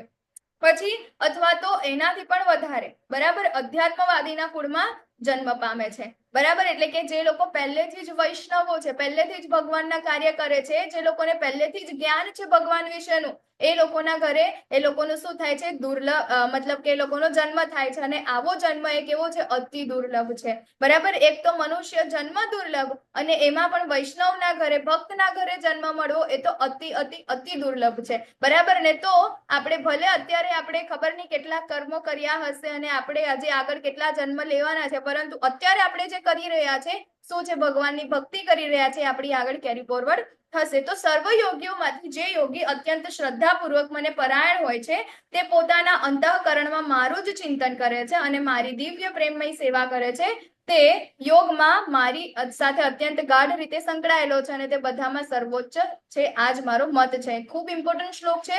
યોગી નામ અપી સર્વેશામ મત ગતેન અંતર આત્મના, અને શ્રદ્ધાવાન ભજતે મામ ભજતે યો મામ સમે યુક્ત તમો મત. બરાબર, અહીંયા આગળ કહે છે કે શ્રદ્ધા સાથે, બરાબર, જે શ્રદ્ધાવાન હોય છે અહીંયા આગળ ભજતે એટલે કે ભગવાનને પૂજા કરે છે, ભગવાનની સેવા કરે છે, બરાબર, શ્રદ્ધાપૂર્વક ભગવાનને ભજે છે અને એ લોકો શું કરે છે? દિવ્ય પ્રેમમય સેવા કરે છે. એ લોકો ભગવાનની સાથે ગાઢ રીતે સંકળાયેલા છે. અત્યારે આપણે વાત કરી આખી ચેપ્ટરનું નામ શું હતું? તો આપણું જે છે કયું છે ચેપ્ટરનું નામ શું છે? આ છઠ્ઠા ચેપ્ટરનું ધ્યાન યોગ, બરાબર ને? તો આપણે શું કરવાનું છે? ભગવાનની સાથે જોડાવાનું છે, બરાબર. યોગનો મતલબ શું છે? ભગવાનની સાથે જોડાવું. તો અહીંયા આગળ ભગવાન અહીંયા છેલ્લે કન્ક્લુઝન આપે છે. શું કન્ક્લુઝન આપે છે? કે જે શ્રદ્ધાપૂર્વક મારી પૂજા કરે છે, મારી સેવા કરે છે, એ તો મારી સાથે સંકળાયેલો જ છે, બરાબર. કેમ? કારણ કે જે ડિવોટી છે સવારે ઉઠે છે તો રાત્રે ઊંઘે છે ત્યાં સુધી એના ચિંતનમાં શું હોય છે? ભગવાન હોય છે, બરાબર. એની કોન્શિયસનેસ કેવી છે? ભગવાન માટેની છે. એને સેવા કરવાની છે. કંઈ પણ કાર્ય કરે છે તો એક પહેલા કોનો વિચાર કરે છે? ભગવાનનો વિચાર કરે છે. તો એનો મતલબ શું થયો? કે તો હંમેશા ભગવાન સાથે જોડાયેલો જ છે. અને આગળ આપણે જે જોયું, બરાબર, અષ્ટાંગ યોગ જોયું, જ્ઞાન યોગ જોયું, ધ્યાન યોગ, આ બધું શું છે? એ ભગવાન સાથે આ અવસ્થામાં આવવા માટે એ લોકો આટલા બધા ઘોર તપસ્યાઓ કરે છે, આટલી પ્રયત્નો કરે છે. ભગવાને આપણને બહુ જ ઈઝી આપી દીધું છે. કહી દીધું છે કે ભાઈ મારી પ્રેમમય સેવા કરો, બરાબર, શ્રદ્ધાપૂર્વક મને ભજો, બરાબર. તો શું થઈ જશે? તું મારી સાથે સંકળાયેલો જ છે. અને બીજા બધા જેટલા પણ યોગીઓ છે એ બધાના અંદર આ જે ભક્તિ યોગી જે છે એ કેવો છે? સર્વોચ્ચ છે. અને ભગવાન કહે છે કે આ મારો મત છે, બરાબર. તો મહાન યોગી, બરાબર. આ પિક્ચરના અંદર આપણને કોણ જોવાઈ રહ્યું છે? નારદ મુનિ, બરાબર ને? તો નારદ મુનિ કેવા છે? મહાન યોગી, હંમેશા એ ભગવાનનું ચિંતન કરે છે. તો અત્યારે આપણને શું જોવા મળ્યું? અહીંયા આગળ એક ભક્તિની સીડી, બરાબર ને? યોગા લેડર આપણને જોવા લાગ્યું કર્મયોગ. પહેલા આપણે કર્મ દ્વારા, પછી જ્ઞાન દ્વારા, પછી અષ્ટાંગ યોગ અને છેલ્લે આપણે શું જોયું? ભક્તિ યોગ, બરાબર. હવે આવતું જે ચેપ્ટર છે ને એ ચેપ્ટર આપણા ભક્તિ યોગ છે. તો આપણે કર્મ દ્વારા ભગવાનને પ્રાપ્ત કરવાનો પ્રયાસ કરીએ, જ્ઞાન દ્વારા કે પછી અષ્ટાંગ યોગ દ્વારા. જ્ઞાન યોગ એટલે શું? આપણે જેટલા પણ આપણા શું કહેવાય, જેટલા વેદ, પુરાણ, ઉપનિષદ, આ બધું જે છે એ બધાનું જ્ઞાન મેળવવું ને એ બધાનો સાર શું છે? તો એ બધાનો સાર છે ભગવાનની ભક્તિ કરવી, બરાબર ને? તો આ જે કાંઈ પણ યોગ છે એ બધા જ યોગનો અલ્ટિમેટ ધ્યેય છે ભક્તિ યોગ. આ બધી જગ્યાએ આપણે આ પહેલી સીડી જે છે, બીજી સીડી, ત્રીજી સીડી, બધી સીડી ચડીને આપણે ક્યાં પહોંચવાના છે? ભક્તિ યોગ તરફ જ આપણે આગળ પહોંચવાના છે. પરંતુ આપણને આપણા આચાર્યોએ એવી જગ્યા કરી આપી છે, એવો રસ્તો કરી આપ્યો છે કે ડાયરેક્ટ રોપવે, બરાબર, કે તમારે આ કોઈ જગ્યાએ જવાની જરૂર નથી. આપણે ડાયરેક્ટ ભક્તિ યોગ છેક રોપવે માં ઉપર આપણે જતા રહ્યા. કેમ? કારણ કે આપણે અહીં આગળ પ્રયાસ કરીશું તો ક્યારેક થાકી તો પાછા નીચે પડી જઈશું. જ્ઞાન યોગમાં આગળ વધીશું, પાછા નીચે પડી જઈશું. અષ્ટાંગ યોગમાં પણ મતલબ અહીંયાથી નીચે પડવાના ચાન્સીસ છે, બરાબર. પરંતુ અહીં આગળ ભક્તિ યોગના અંદર, બરાબર, ત્યાં તો ડાયરેક્ટ આપણને ભગવાન મળે છે, ત્યાં ડાયરેક્ટ આપણને કૃષ્ણ મળે છે, બરાબર ને? તો ભક્તિ યોગ એ સર્વશ્રેષ્ઠ છે અને બધાથી ઉપર છે, સર્વોચ્ચ છે, એવું ભગવાન અહીં આગળ આપણને કહે છે. જો વૃંદાવન જવા માટેના છે ને 2 રસ્તા હોય, બરાબર. એક રસ્તો નેશનલ હાઈવે હોય જેના અંદર કોઈ ખાડાવાળા કશું જ ના હોય. ત્યાં આગળ પહોંચતા તમે 4 કલાકના અંદર વૃંદાવન પહોંચી શકો, બરાબર. અને બીજો રસ્તો છે કે જે કેવો છે? ખાડાવાળો છે, આમથી વળતો જાય છે, બરાબર. તો ત્યાં આગળથી તમે જયારે જાઓ ને વૃંદાવન, તો એ જગ્યાએથી તમને લાગે છે કેટલા? 10 કલાક લાગે છે. તો તમે કયો રસ્તો પ્રિફર કરશો? બોલો, કોણ છે આમાં? તમારે બધાને વૃંદાવન જવાની તો ઈચ્છા હોય ને, તો તમે કયો રસ્તો પ્રિફર કરશો વૃંદાવન જવા માટે? ખાડાવાળો કે નેશનલ હાઈવે? કોને 10 કલાકમાં વૃંદાવન કોને જવું છે અને 4 કલાકમાં વૃંદાવન કોને જવું છે? બરાબર. બધાનો શું આન્સર હોઈ શકે કે ભાઈ અમારે 4 કલાકમાં જવું છે, બરાબર. અને એકદમ ઈઝી છે, ત્યાં આગળ કોઈ ખાડા નથી. તો ખાડા ત્યાં શું કે પેલા ખાડાવાળા રસ્તે છે ને એમાંય માતાજી, ઓ મારી કમર દુખી ગઈ, એમાંય આપણે શું કહેવાય પેલું શું કહેવાય જેલ લાવવાનું ભૂલી ગયા હોય, બરાબર ને? સ્પ્રે લાવવાનું ભૂલી ગયા એટલે પાછું ત્યાં ઉભું રહેવું પડે. પાછી ગાડી ત્યાં જઈને કાંટા આવે છે, પાછા ખાડાવાળા રસ્તામાં પંચર થઈ જાય, ત્યાં આગળ આજુબાજુ પંચર વાળો નથી દેખાતો. જે 10 કલાકમાં પહોંચવાના હતા તો મે બી કદાચ શું કહેવાય 15 કલાક બી થઈ જાય આ બધી વસ્તુઓના કારણે, બરાબર ને? તો કોઈને આ રસ્તો પરવડતો નથી તો બધાને કેવું નેશનલ હાઈવે થી જવું છે તો નેશનલ હાઈવે આપણને આપણા આચાર્યોએ આપ્યો છે અને એ છે ભક્તિ યોગ. ડાયરેક્ટ આપણને રોપવે આપી દીધી છે કે જેના દ્વારા બરાબર પહોંચવું છે. આ લોકોને પણ વૃંદાવન પહોંચવું છે, આમને પણ પહોંચવું છે, આમને પણ પહોંચવું છે બરાબર. પરંતુ આ લોકોએ કયો રસ્તો સિલેક્ટ કર્યો છે? ખાડાવાળો. અને અહીંયા આગળ આપણા આચાર્યોએ આપણને શું આપ્યું છે? ડાયરેક્ટ નેશનલ હાઈવે આપે છે. કેમ? કારણ કે એ લોકો પોતે એ રસ્તેથી ગયેલા છે બરાબર. તો અહીંયા આગળ ભગવાનની સાથે જોડાવાના બરાબર. ભક્તિ યોગના લક્ષ્ય છે કે આપણે એને ભગવાન સાથે જોડાવવું છે બરાબર. તો અહીંયા આગળ જુદા જુદા યુગો માટે અલગ અલગ યોગની પ્રથાઓ છે જે આપણે પહેલા દિવસે પણ જોયું હતું અને આજે પણ આપણે જોઈશું બરાબર. તો તમે લોકો મને જવાબ આપો. ચાલો આ સ્લાઇડ મેં પહેલા કરી દઉં. અલગ આપણા 4 યુગ કયા કયા? ચાલો 4 યુગ કયા કયા છે આપણા? હેન્ડ રેસ કોને કર્યો છે? 2 3. આ તો આપણાને બધાને ખબર હોય ને આપણા 4 યુગના નામ કયા કયા? 1 2 3 4. નવા નવા કોઈ આ બધા તો આન્સર આપે જ છે. હા, બીજા બધા જે નવા છે એ લોકોને શરમ આવે છે કે આપણે આન્સર આપીશું ખોટો પડશે તો? અહીંયા આપણે ખોટા જ છે, બધાને કઈ આવડતું નથી, બધાને શીખવાનું છે. હું શીખવા જ બેઠી છું તમારે છે. Yes yes. રાજેન્દ્ર પ્રભુજી બોલો. હરે કૃષ્ણ.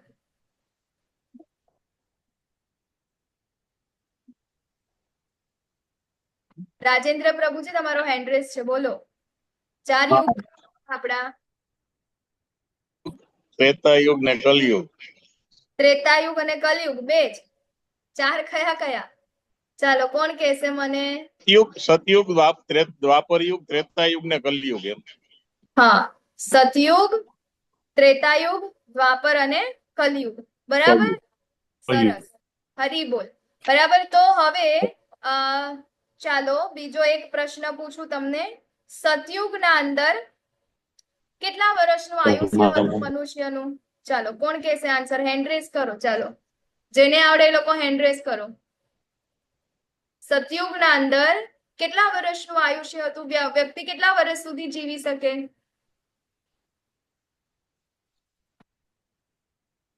દીપ્તિ માતાજી બોલો. 1000 વર્ષ. 1000 વર્ષ. બીજું કોઈ કહેશે? કોઈ? દક્ષા માતાજી 1,00,000 વર્ષ. 1,00,000 વર્ષ બરાબર. 1,00,000 વર્ષ. 1,00,000 વર્ષનું આયુષ્ય હતું. કલયુગના અંદર કેટલું આયુષ્ય છે કોઈને ખબર છે? 60 વર્ષ. કેટલું લતા માતાજી? 80 60 વર્ષ. 80 વર્ષ, 60 વર્ષ. હજી કોઈને વધારવું છે? વધુ 100 વર્ષ. 100 વર્ષ બરાબર. આપણા મન ભાવે આપણે તો કલયુગમાં છે ને આપણે કેટલા વર્ષ જીવવું છે આપણે કહી દેવાનું મારે 20 વર્ષ જીવવું તો 20 વર્ષનું આયુષ્ય બરાબર. એવું નથી હે ને. તો કલયુગના અંદર છે 100 વર્ષનું આયુષ્ય. તો 100 વર્ષના આયુષ્યના અંદર આપણું અલ્પ આયુષ્ય છે. અલ્પ આયુષ્યના અંદર આપણે શું કરીએ છીએ? સંઘર્ષ કરીએ છીએ. ને એ સંઘર્ષ જીવવા માટે, બધું મેળવવા માટે આપણે સંઘર્ષ કરીએ છીએ. અને સંઘર્ષમાં આપણું જીવન જે છે પૂરું થઈ જાય છે બરાબર. અને એટલા માટે જ આપણા ઘણા બધા બર્થ ફરીથી થાય છે. તો અહીંયા ગાડી જે સતયુગ છે એના અંદર તો 1,00,000 વર્ષનું આયુષ્ય હતું હે ને. તો 1,00,000 વર્ષના આયુષ્યના અંદર કોઈ બી વ્યક્તિ ધ્યાન કરી શકતું હતું બરાબર. હજારો વર્ષો સુધી તપસ્યા કરી શકતું હતું. તો શું આપણાથી તપસ્યા થઈ શકે? ના થઈ શકે બરાબર. કારણ કે એ કોના માટે હતું? એ માત્ર સતયુગના લોકો માટે હતું હે ને. એ આપણા માટે નથી. એક મિનિટ. તમને લોકોને સ્ક્રીન દેખાય છે? હરે કૃષ્ણ. હા માતાજી દેખાય છે. હા દેખાય છે. તો મને નથી દેખાતી. એવું છે કઈ? હા, નેટવર્ક પ્રોબ્લેમ છે. તમને પણ નથી દેખાતી? દેખાય છે માતાજી. સંસ્કૃત શ્લોક સાથેનું દેખાય છે. કૃતે યદ જ્ઞાત તો વિષ્ણુ તેતા યદ. અચ્છા ઓકે ઓકે. એક મિનિટ. મારે શું કહેવાય કારણ કે મને નથી દેખાઈ રહી ને. જુદા જુદા યુગો માટે વિવિધ યોગ પ્રથાઓ. એક મિનિટ આપણે ફરીથી કરી દઈએ. ચાલો, તો અહીં આગળ આપણે જોયું કે અલગ અલગ યુગોના અંદર અલગ અલગ એ લોકોના યુગ ધર્મ છે. તો સતયુગના અંદર આપણે ધ્યાન યોગ કરી શકતા હતા અને અત્યારે આપણે અષ્ટાંગ યોગની વાત કરી, ધ્યાન યોગની, તો એ આપણા માટે તો પોસિબલ જ નથી. બરાબર. પછી ત્રેતા યુગના અંદર છે યજ્ઞ કરવું. બરાબર. તો એ યજ્ઞ આપણે અત્યારે એટલી શુદ્ધિ સાથે યજ્ઞ કરી શકતા નથી. દ્વાપર યુગના અંદર શું હતું? મંદિરના અંદર વિગ્રહ પૂજા. તો વિગ્રહ પૂજાના પણ ઘણા બધા નિયમો છે. અત્યારે આપણને કોઈ કહે કે ભાઈ દિવસ જેટલી વાર ભગવાનના મંદિરમાં જાય ને એટલી વાર સ્નાન કરવું પડે. સ્નાન કરીએ એટલે આપણે સ્વચ્છ કપડા એટલી વાર પહેરવા પડે. બરાબર. તો એ આપણા માટે પોસિબલ છે? નથી પોસિબલ, હે ને? આપણે તો દિવસમાં 2 વાર સ્નાન કરવા હોય ને તો પણ આપણને તો એવું થાય કે ટાઈમ નથી, શું કરીએ, કેવી રીતે કરીએ. બરાબર ને? તો એ શું છે? વિગ્રહ પૂજાના પણ એટલા બધા નિયમો છે. તો આપણે કલિયુગના અંદર આ બધી વસ્તુને ફોલો કરી શકતા નથી. તો કલિયુગના અંદર આપણે શું ફોલો કરી શકીએ છીએ? વર્તમાન યુગ જે છે એના અંદર છે પ્રભુના પવિત્ર નામનો જાપ. બરાબર. આપણે હરે કૃષ્ણ મહામંત્રનો જાપ કરીએ છીએ એ જ આપણા માટે, કારણ કે કલિયુગ કેવલ નામ આધાર, માત્ર નામથી જ આપણને ભગવત પ્રાપ્તિ અહીંયા ગાડી થઈ શકે છે. અને અહીંયા ગાડી કોઈ જેવું તેવું નથી કેતું, પરંતુ અહીંયા ગાડી શાસ્ત્ર સંદર્ભ છે. બરાબર. કે જપ માટે ભગવાનના પવિત્ર નામનો જપ કરો. તો પવિત્ર નામ બધા કહેતા હોય કે હરે કૃષ્ણ મહામંત્ર જ કેમ? તો અહીંયા આગળ શાસ્ત્રીય સંદર્ભ છે. કલિસંત્રણ ઉપનિષદના અંદર છે. શું કીધું છે? કે બધા વૈદિક સાહિત્યમાં શોધ્યા પછી પણ કોઈ વ્યક્તિ આ યુગ માટે હરે કૃષ્ણ મહામંત્રનો જાપ કરતા કોઈ પણ વધુ ઉત્ક્રાંતિની પ્રક્રિયા શોધી શકતો નથી. બરાબર. કોઈના ઘરનું નથી, પરંતુ એ ઘડી શાસ્ત્ર કહી રહ્યા છે કે આ જ મહામંત્ર જે છે એ આપણે અહીંયા લઈ શકીએ અને એનાથી વધુ ઉત્ક્રાંતિ વાળું બીજું કાંઈ જ નથી. પછી કલિયુગમાં બીજું નારાયણ સંહિતામાં પણ છે, કહે છે કે કલિયુગમાં માણસોએ ફક્ત ભગવાનના પવિત્ર નામોનું જાપ કરવું જોઈએ. ચૈતન્ય ચરિતામૃતના અંદર પણ સંદર્ભ છે. બરાબર. કે કલા અને દંભના આ યુગના અંદર બરાબર મુક્તિનું એકમાત્ર સાધન છે ભગવાનના પવિત્ર નામનો જાપ. બીજો કોઈ રસ્તો નથી, કોઈ રસ્તો નથી, બીજો કોઈ જ રસ્તો નથી. શ્રીમદ ભાગવતમના અંદર પણ કહે છે કે હે રાજા, કલિયુગ જોગે દોષોનો મહાસાગર છે. આ કોણ કહી રહ્યું છે આપણને? ભાગવતમના અંદર. બોલો, આ ભાગવતમના અંદર આ કોનું સેન્ટેન્સ છે? જૂના પાર્ટિસિપન્ટ કોણ કહી રહ્યું છે આ? હે રાજા, કલિયુગ જોકે દોષોનો મહાસાગર છે, છતાં તેનો એક મહાન સદગુણ પણ છે. હા બોલો. કેવળ હરે કૃષ્ણ કલયુગ મહારાજ પોતે હા, કલયુગ મહારાજ પોતે કહી રહ્યા. કલિયુગ મહારાજ પોતે. ચાલો, કેવળ હરે કૃષ્ણ મહામંત્રનું કીર્તન કરવાથી મનુષ્ય સંસારના બંધનમાંથી છૂટીને ભગવત ધામમાં ઉર્ધ્વ ગતિને પ્રાપ્ત કરી શકે છે. એના માટે તમારે ભાગવતમના ક્લાસ અટેન્ડ કરવા પડે. ભાગવતમ કોના વચ્ચેનો સંવાદ છે એ ખબર પડવી જોઈએ આપણને. કોને વચ્ચે થાય છે ભાગવતમ? હે એ પાછું આપણું લેક્ચર લાંબુ થઈ જશે. પરીક્ષિત મહારાજ અને સુખદેવ ગોસ્વામી ગોસ્વામી પરીક્ષિત મહારાજ એ કહી રહ્યા છે અહીંયા ગાડી, હે ને? સુખદેવ મહારાજ કે કલિયુગ કેવો છે? સુખદેવ દોષોનો ગોસ્વામી બોલે મહાસાગર છે. છે. સુખદેવ મહારાજ બોલે હા, સુખદેવ રાજાના. ગોસ્વામી એ જ કહું છું. બરાબર. કે દોષોનો મહાસાગર છે, છતાં એક મહાન ગુણ પણ છે. આમ કલિયુગના અંદર આપણે કઈ પણ વસ્તુને કંટ્રોલમાં નથી રાખી શકતા. તમે જેવું ભગવાનની ભક્તિ કરવાનો કે કઈ પણ સારું કર્મ કરવાનો તમે ટ્રાય કરશો ને, ત્યાં આગળ કંઈક ને કંઈક એના અંદર તમને પાડવા માટે આવી જશે. બરાબર. તો એ છે કલિયુગ. પરંતુ કલિયુગનો એક મહાન જે છે ગુણ એ શું છે કે અહીંયા આગળ માત્ર મહામંત્રનું જાપ કરવાથી, હરે કૃષ્ણ મહામંત્રનું કીર્તન કરવાથી તમે શું થશે? આપ સંસારના બંધનમાંથી છૂટીને ભગવત ધામમાં પ્રાપ્ત થઈ શકે. બરાબર. તો ભગવદ ગીતા 10.25 ના અંદર 10મો અધ્યાય અને 25મો શ્લોક, યજ્ઞાનામ જપ યજ્ઞોસ્મિ, કે સર્વ યજ્ઞોમાં પવિત્ર નામોનો જપ હું જ છું. બરાબર. તો કયો મંત્ર છે? હરે કૃષ્ણ કૃષ્ણ કૃષ્ણ હરે હરે, હરે રામ રામ રામ હરે હરે. એનું આપણે જપ કરવાનું છે. સંકીર્તન ગલીએ ગલીએ, શેરીએ શેરીએ. બરાબર. જપ શરૂ કરતા પહેલા આપણે 5 તત્વ મંત્રનો આપણે શું કરીએ છીએ? જપ પણ કરીએ છીએ. આજની આપણી એક માળા બાકી છે. બરાબર. તો ક્વેશ્ચન આન્સર સેશન થાય એના પહેલા આપણે એક માળા કરીશું બરાબર. પછી બધાને સંભળાય એવી રીતે જપ કરવાનો છે. એક દિવસ હું બસમાં જતી હતી અને બાજુમાં, હવે આપણે તો ક્યાંય પણ હોય ટાઈમ મળે એટલે આપણે તો ચેન્ટિંગ ચાલુ કરી દે, તો બાજુમાંથી એક ભાઈ મને એવું કે તમને આ તમારા ગુરુએ તમને મંત્ર આપ્યો. મેં કીધું હા. તો કે તમને ખબર છે કે કોઈ પણ મંત્ર છે ને કોઈને સંભળાય ને એવી રીતે ના બોલાય જે ગુરુએ આપ્યો હોય. પછી આપણે શું કે એમને કેવું પડ્યું આખું જે ડિટેલ જે છે, બરાબર, કે આપણે એને સંભળાય એ રીતે કરવાનો છે. કેમ? કારણ કે એ શુદ્ધિકરણ કરે છે, તો જે સાંભળે છે એનું પણ શુદ્ધિકરણ થાય છે. તો દરેક નામનું સ્પષ્ટ ઉચ્ચારણ કરવાનું છે. આદર, ભક્તિ અને એકાગ્રતા સાથે જપ કરવાનું છે. કોઈ પણ જગ્યાએ બેસીને ચાલતા કોઈ પણ દિશામાં મુખ રાખીને કરી શકીએ છીએ, બરાબર. કોઈ પણ સમયે જપ કરી શકીએ છીએ, પરંતુ બ્રહ્મ મુહૂર્તમાં કરીએ સૌથી શ્રેષ્ઠ છે, બરાબર. સ્નાન કરતા પહેલા અથવા પછી પણ આપણે કરી શકીએ છીએ. ગણતરી રાખીને કરવાની ભલામણ છે, નહીં કે આપણે ઘણા બધા હોય ને કે મેં તો કામ કરતા કરતા બધી જગ્યાએ ભગવાનનું નામ તો હું લઉં જ છું, નામ બોલું છું, પરંતુ અહીંયા ગાડી છે સાધના જે છે એ કહે છે કે તમારે ગણતરી કરીને કરવાનું છે, બરાબર. પછી જપ કરતી વખતે શું નથી કરવાનું? તો એક જ ભાગનો જપ કરવાનો નથી કે એક જ મણકા ઉપર માત્ર હરે કૃષ્ણ કૃષ્ણ કૃષ્ણ હરે હરે, પછી બીજા મણકા પર હરે રામ, બરાબર. એવું ત્યાં આગળ કરવાનું નથી. એક મહામંત્ર માત્ર એક મણકા ઉપર, બરાબર. કોઈ પણ જપ માળાના સુમેરુ એ મણકા શું કહે સુમેરુ મણકાને આપણે ઓળંગવાનો નથી, બરાબર. તો પુસ્તક વાંચતી વખતે, અખબાર વાંચતી વખતે કે ટીવી જોતી વખતે જાપ કરવાનો નથી. જપ કરવાના ફાયદા કયા કયા છે, બરાબર? તો પાપની પ્રતિક્રિયાઓમાંથી આપણને મુક્તિ મળે છે. અત્યારે આપણે જેટલા પાપ અહીંયા ગાડી કરીએ છીએ, બરાબર ને, એ બધી જ વસ્તુ આપણે ત્યાં ભોગવવી પડે છે, હે ને. તો આહાર, નિદ્રા, ભય, મૈથુન, આ બધા જે ચાર જે આપણે કાર્યો કરીએ છીએ ને બધી જ વસ્તુ આપણને ત્યાં આગળ જોવા મળે.